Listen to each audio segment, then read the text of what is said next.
Before I show you what happened in Tulsa in 1921, I need you to understand something. What you are about to hear is not a rumor. It is not a theory. It is documented, verified, and deliberately buried American history. And by the end of this video, you will understand exactly why they buried it. I have been researching this story for a long time. And every time I go deeper, I find another layer, another document, another name, another decision that was made in the dark by people who believed this story would never see the light. They were wrong.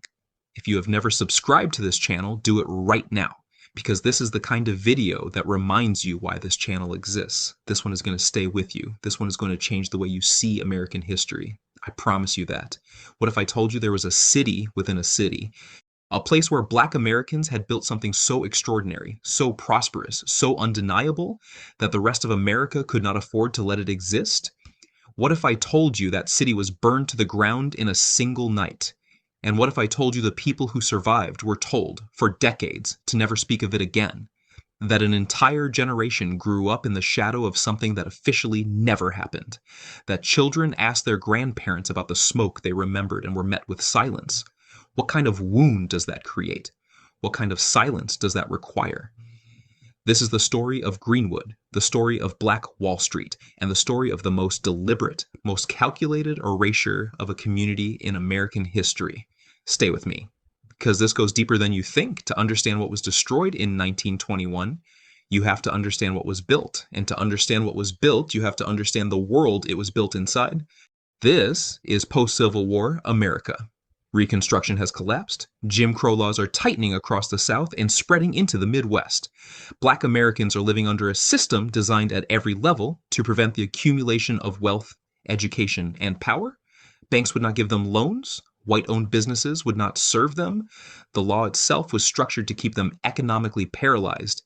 And yet, in the northeast corner of Tulsa, Oklahoma, something was happening that entire system was designed to prevent. Greenwood was not built by people who were given opportunity.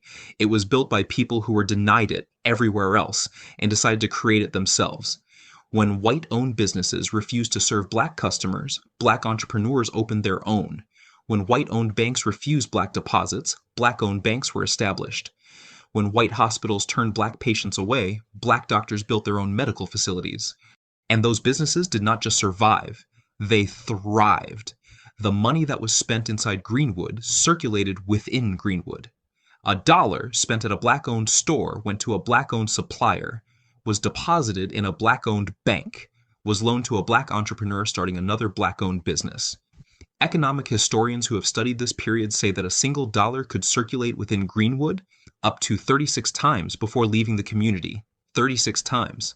Compare that to today, where a dollar in many American communities leaves within hours. By 1921, the Greenwood district of Tulsa, Oklahoma, had over 600 Black-owned businesses operating inside 35 square blocks. It had its own hospitals, its own law firms, its own banks, hotels, theaters, libraries, and schools. It had doctors who trained at the finest institutions in the country, lawyers who argued cases that shook courtrooms, entrepreneurs who had built generational wealth in a state that did not want them to have any. It had a newspaper, the Tulsa Star, reporting news that the white-owned press refused to cover, telling the community its own story in its own words. It had a culture, a nightlife, a sense of dignity and self-determination that could not be purchased anywhere else in that America. They called it Black Wall Street. And the question you have to ask yourself is this: what happens when a community that was never supposed to thrive, thrives anyway? What happens when the system fails to keep people down and those people build something undeniable? What happens to the people watching from outside who were told that this was impossible? May 31st, 1921. A young Black man named Dick Rowland stepped into an elevator in the Drexel Building in downtown Tulsa. The elevator was operated by a white woman named Sarah Page. Something happened inside that elevator, Sarah Page screamed. Nobody knows exactly what happened. To this day, after more than a century of investigation, nobody knows. What we know is what came next. Rowland was arrested the following morning. The Tulsa Tribune ran a story with a headline so inflammatory it has since been cut from the historical archive. The copy that exists today has that page removed. Someone took it out. Someone decided that headline should not survive, but it survived long enough to do its damage. By that afternoon, a white mob had gathered outside the courthouse where Rowland was being held. They wanted him. A group of black men, armed, arrived to make sure they did not get him. There was a confrontation. A shot was fired. And what followed has been called a race riot for 100 years. But I want you to sit with that word. Riot. A riot suggests chaos, spontaneity, two sides losing control at the same moment. What happened in Greenwood was not chaos. What happened in Greenwood was organized. Here is what the records show.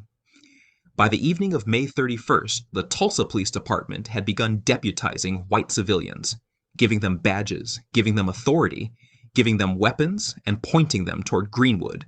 The Oklahoma National Guard was mobilized, but it did not protect Greenwood, it helped contain it.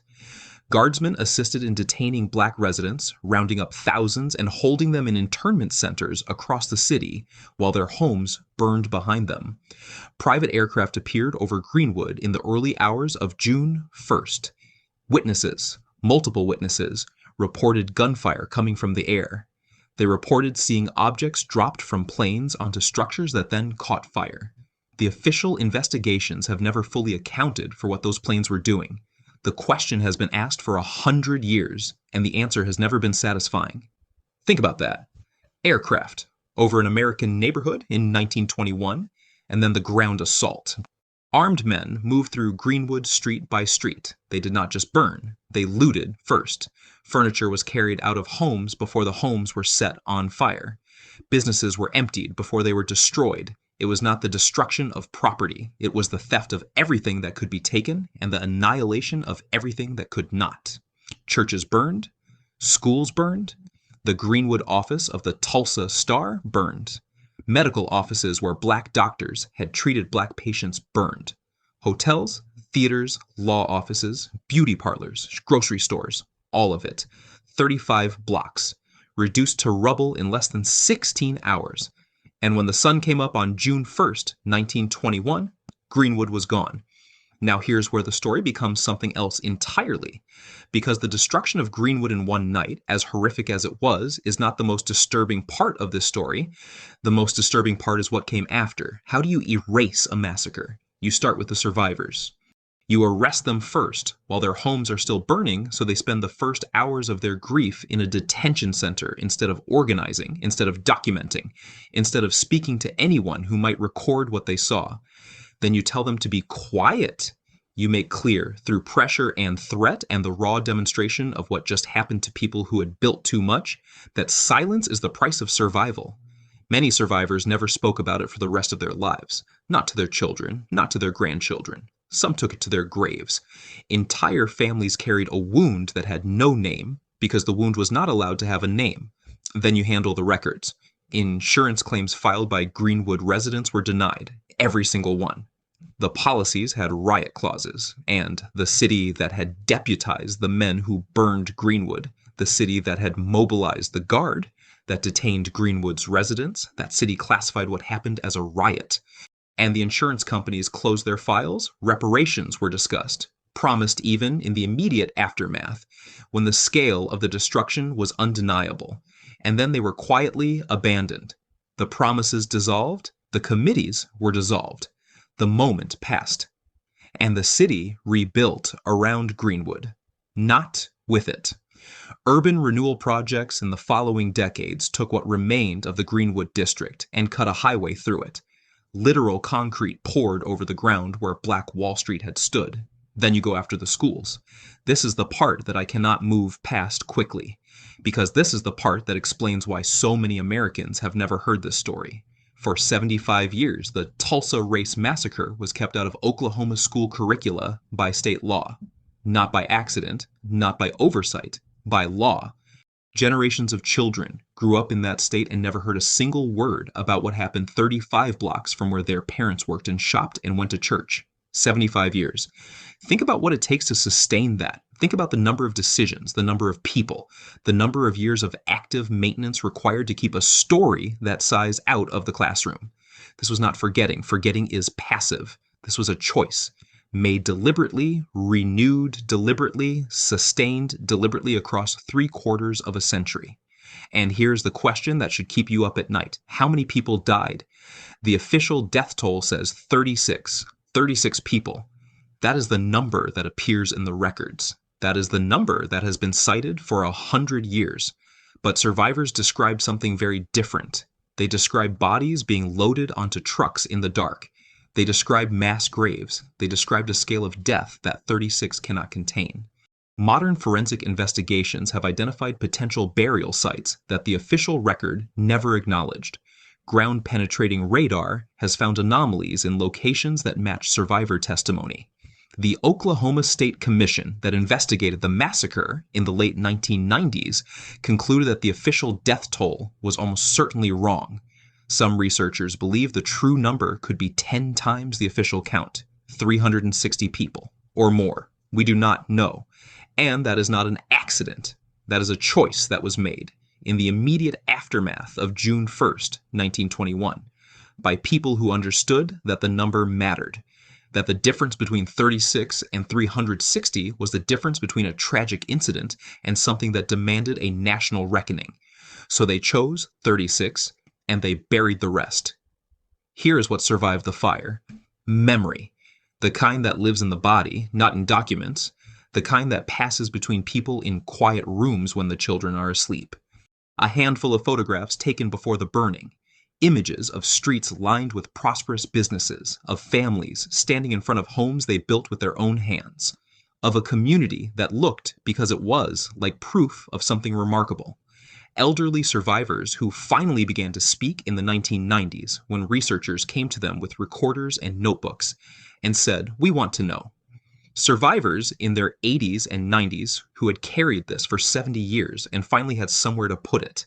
And a state commission assembled in 1997 that spent 2 years investigating. That interviewed survivors and descendants, that reviewed records and testimony, that concluded in its final report that the massacre was real, the destruction was real, the conspiracy of silence was real, and that reparations were owed. The commission recommended reparations.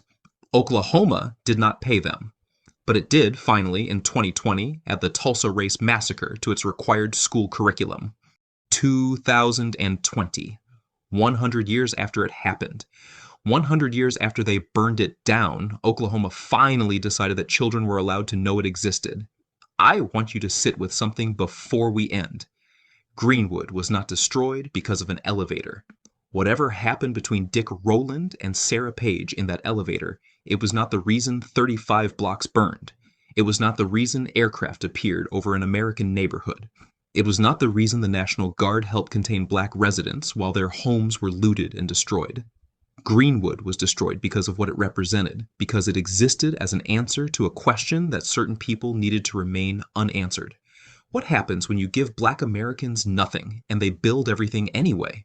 What happens when every system designed to prevent their prosperity fails and they create prosperity from scratch? What happens when the impossible becomes undeniable? Greenwood answered that question loudly, visibly, for decades, and they burned the answer to the ground. They arrested the survivors. They denied the insurance claims. They killed the reparations. They cut a highway through the ruins. They kept it out of the schools for 75 years. They recorded 36 deaths and buried the rest in unmarked ground. And for a long time, it worked. But here's the thing about fire. It destroys buildings. It destroys records. It destroys the physical evidence of what a people built. But it cannot destroy the fact that they built it. It cannot destroy the knowledge of what was possible, of what was real, of what stood in northeast Tulsa and thrived and refused for decades to be anything less than extraordinary. They burned Black Wall Street, but Black Wall Street happened, and now you know it happened, and knowing it happened changes something. Maybe it changes the way you see American history. Maybe it changes the way you see what communities are capable of. Maybe it just sits with you the way the truth sometimes does, quietly and permanently. That is enough. That is more than they wanted you to have. Share this video, because the best thing you can do for a story they tried to erase is make sure it reaches people they never expected it to reach. And subscribe, because there are more stories like this one Stories buried just as deep. Stories that survived just as stubbornly. We are just getting started.